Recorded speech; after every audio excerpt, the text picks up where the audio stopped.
So Congresswoman Rashida Tlaib, one of the Gang of Four, one of the self-avowed socialists in the Congress, thinks that there is not merely a resemblance, there is a kind of equation between the cause of minorities and blacks in America fighting and the cause of the Palestinians.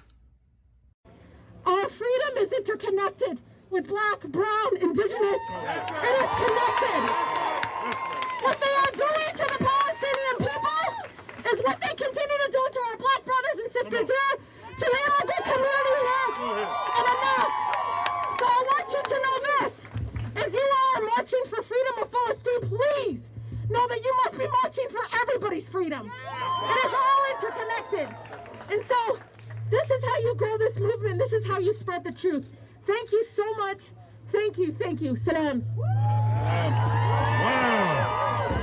Now, what can one make of all this? It's tempting to say, well, this is outrageous. How can she make this analogy? But let's probe the analogy a little bit. It seems to me on the first glance that there is an important difference between the Palestinians over there and the left's view of minority activism here. First of all, the Palestinians are fighting for, well, you could call it national self-determination.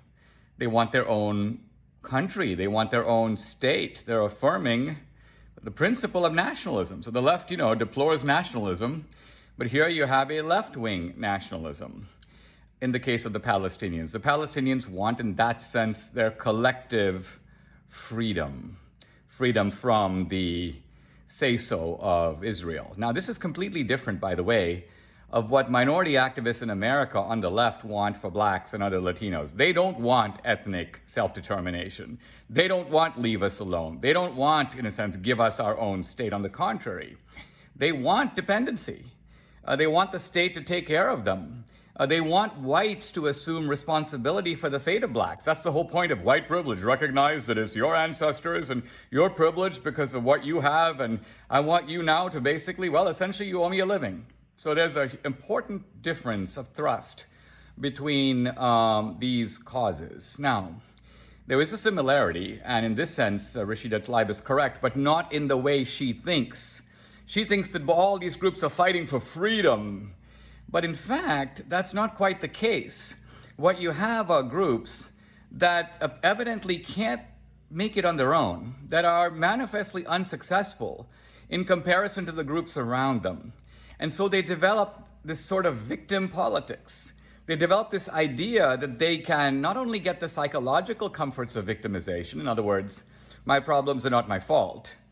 I mean, look at the Palestinians in Israel. The Palestinians are in the same land, in the same country, but the Israelis are unbelievably inventive and creative and in the forefront of the technological revolution, and have taken a place that sort of would amount to nothing, part of the desert, you might say, and converted it into an oasis. And all around them you have, quite frankly, Islamic incompetence, by which I mean the incompetence of Islamic states that can't manage their own affairs. Even when they're oil rich, they can't get by.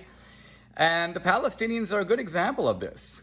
And so what they decide is, not in addition to the sort of psychological joys of victimhood, they want to use their victimization to cash in. So the Palestinians are doing this because, well, they want to get the suitcase of cash from the Biden administration. Hey, if you can turn it over to Iran, why not us? They want to shake down the Europeans. It's all about the money. And in that sense, there is a similarity with minority activism in America led by the left, and it's a shakedown operation. It's basically, listen, we're unsuccessful because you're successful. Your success is at our expense. Therefore, you have to pay us. Reparations, baby. So Rashida Tlaib is unwittingly making an analogy that has some validity, but its political implications cut in a very different direction than she intends.